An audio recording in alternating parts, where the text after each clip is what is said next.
Hello बच्चों, नमस्कार। स्वागत है आपका अपने परिवार अंकित एजुकेशन अड्डा पर। आज हम बात करेंगे आपके रेलवे के एग्ज़ाम को टारगेट करते हुए, जैसे एनटीपीसी, ग्रुप डी, आरपीएफ और एएलपी के महत्वपूर्ण प्रीवियस ईयर एग्ज़ाम के क्वेश्चन को हल करेंगे। और ये हमारा 12वां सेट है। इसमें हम बात करेंगे बहुत ही महत्वपूर्ण प्रश्न आपके शॉर्ट ट्रिक के माध्यम से हल कर रहे हैं, और आपको इसी तरीके से एग्ज़ाम में हल करना है, जिससे कि आपका समय आसानी से बच सके और आप दूसरी जगह लगा सकें समय को। तो यहाँ पर लिखा है निम्नलिखित व्यंजक का मान ज्ञात कीजिए। लिखा है -BQ plus 13Q plus 7Q बराबर, आपको बताना है क्या होगा। तो देखिएगा, इसको वैसे तो ये नॉर्मल आपका कैलकुलेट करेंगे कि आपका तब भी आ जाएगा, लेकिन आपको करना क्या है, अगर आपको इस तरीके का पैटर्न हो AQ plus BQ plus CQ बराबर में, तो आपका जो फॉर्मूला होगा वो 3ABC के बराबर होता है, यानी कि 3ABC के गुणनफल के बराबर।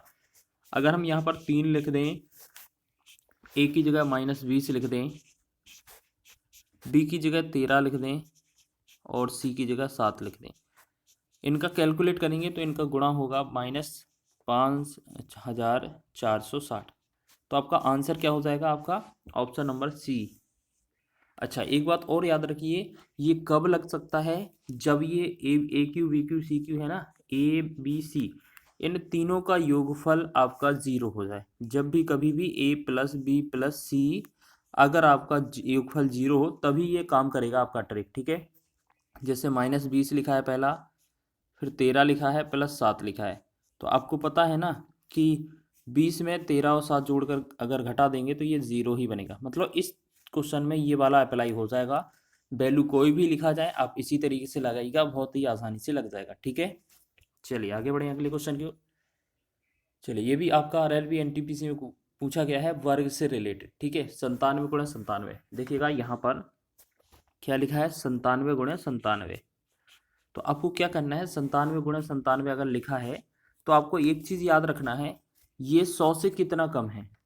100 से कितना कम है, आपको ये समझ लेना है। ये 100 से कितना कम है, 3 कम लगा रहा है ना, तो 3 का वर्ग करेंगे, 3 त्रिका 9 हो जाएगा। आपको 2 अंक तक जरूर अंक चाहिए, तो 3 त्रिका 9 होगा। अगर एक दूसरा अंक नहीं है तो उसे 0 मान लेते हैं। ठीक है, अब हमें क्या करना है, ये हमारा 97 था, इसमें कितने कम थे, 100 में से 3 कम थे।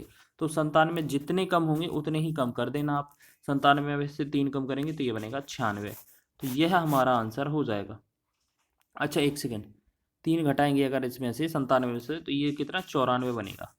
तो ये हमारा आंसर होगा 9409। 9409 आपका भी ऑप्शन सही हो जाएगा। ठीक है, जैसे आपको कभी एग्जाम्पल के लिए, हम एक और एग्जाम्पल लेते हैं आपके लिए, कभी कभार आपको निकालना मिले 98 का, तो आपको पता है 2 कम है ये 100 से, तो ये 2 दूना 4 हो जाएगा। इसे 2 अंक में 04 लिखेंगे। और आपको पता है 98 है, ये 100 से 2 कम था, तो 98 में से 2 कम करेंगे तो ये बनेगा 96। ठीक है, मतलब जितना कम होता है ना उसको ही घटा दिया जाता है उस वाले अंक में से। तो ये आपकी शॉर्ट ट्रिक होती है इसको सॉल्व करने की। अब गणना करेंगे। अब देखो ये क्या है, गुणा करना है। देखिएगा यहाँ पर लिखेंगे, इसका क्वेश्चन लिखा है 6 6 6, 5 बार 6 लिखा है, गुणे में 4 बार 9 लिखा है। ठीक है, देखिएगा आपका यहाँ पर पीछे या आगे कहीं भी आपका 9 दिया है, 9 डबल 9 दिया हो, ट्रिपल 9 दिया है, या 4 बार 9 दिया हो, कितना भी 9 दिया हो, इस तरीके से आपसे अगर गुणा करने को बोला जाए, इस तरीके से अगर 4 बार 5 बार 1 बार 2 बार कितना भी दिया हो, तो आपका गुणा करने की ट्रिक आसान है। आपको क्या करना है, ये जो है 4 बार 9 लिखा है, इसको तो भूल जाना है।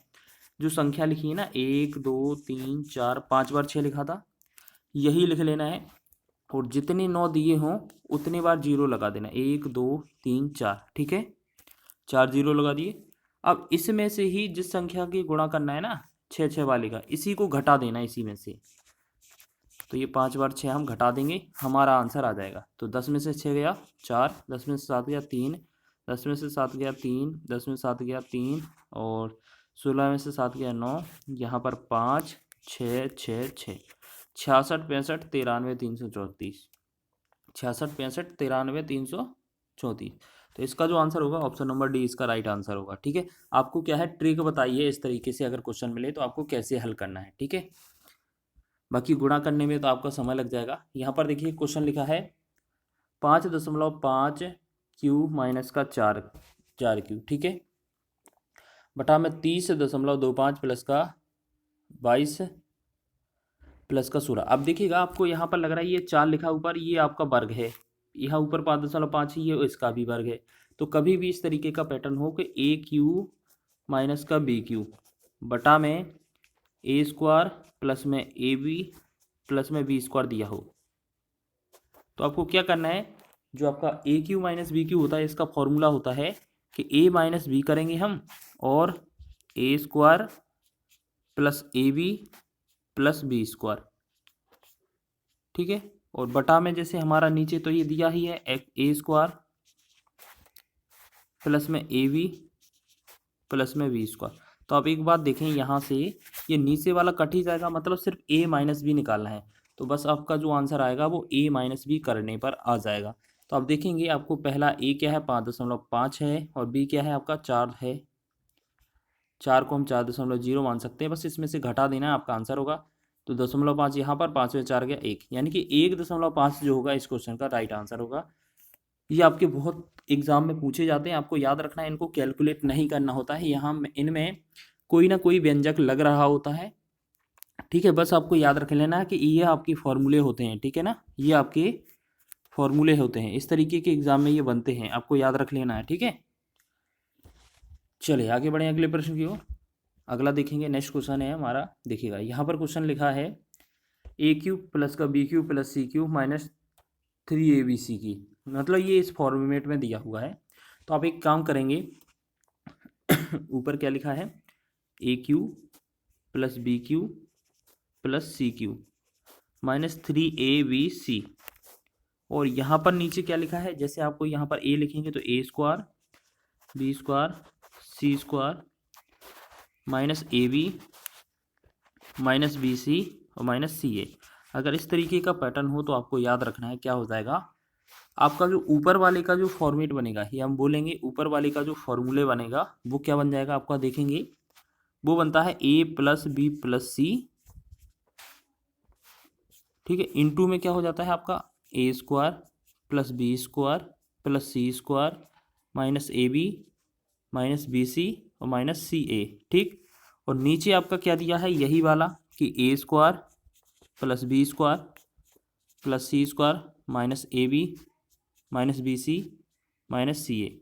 अब एक बात करें, अगर हम इस वाले को इससे काट दें तो ये हमारा क्या बन जाएगा, सिर्फ आंसर बनेगा ए प्लस बी प्लस सी। तो बस आपको ये जो नंबर दिए ना 15 20 25 इनका योगफल ही तो निकालना है, 15 प्लस 20 प्लस 25।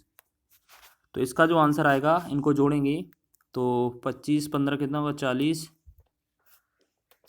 25 5 30 10 40 20 60, तो ये बनेगा कितना 60 इस क्वेश्चन का राइट आंसर हो जाएगा। तो ऑप्शन नंबर बी इसका राइट है, ठीक है। चलिए सबको समझ में आ गया है, ये आपके फॉर्मूले होते हैं, याद रखना, व्यंजक बहुत ही आसान होता है। अब ये लास्ट प्रश्न देख लेते हैं हम, यदि ए प्लस बी बराबर 25 ए माइनस बी बराबर 13 तो ए प्लस बी का होल स्क्वायर क्या होगा। देखिएगा कभी भी आपको ए प्लस बी बराबर 25 दिया है, ए माइनस बी बराबर आपका 13 दिया है, कभी भी हमसे ए और बी की वैल्यू निकालने को बोला जाए तो हमने क्या बताया, कई बार बताया आपको कि एक बार प्लस में एक बार माइनस में दिया है तो हमें क्या करना है, पहले तो एक बार जोड़ देना है। तो 25 और 13 को जोड़ेंगे तो ये कितना हो जाएगा 38 होगा, और उसमें हम 2 से भाग कर देंगे तो ये ए का जो वैल्यू होगा 9 19 आ जाएगा। फिर ऐसे ही बी का वैल्यू निकालना होगा तो 25 और 13 का अंतर करेंगे तो यहाँ पर कितना 12 आ जाएगा, 12 में हम 2 से भाग करेंगे तो ये बनेगा 6, ठीक है। अब ए और बी की वैल्यू निकल आई है और हमसे पूछा क्या है, ए प्लस बी का होल स्क्वायर, ए प्लस बी का होल स्क्वायर पूछा है, ठीक है। तो हम ए और बी को जोड़ेंगे तो 19 प्लस 6 जोड़ देंगे, इसका वर्ग करेंगे तो 19 6 कितना होगा 25, 25 का वर्ग करेंगे तो ये कितना हो जाएगा 625, 625 जो होगा इस क्वेश्चन का राइट आंसर होगा, ऑप्शन नंबर ए इसका राइट है, ठीक है। सभी को याद हो गया, इस तरीके से क्वेश्चन बनाना है, तो सभी लोग बताएं इस क्वेश्चन को, सभी को समझ में आ गया है जी बिल्कुल। चलिए आप बताएं, अगर आपको वीडियो अच्छा लगा है तो वीडियो को लाइक करें, चैनल पर नए हैं तो चैनल को सब्सक्राइब कर लें। इस तरीके के शॉर्ट वीडियो के माध्यम से हम पूरा मैथ कवर करने वाले हैं।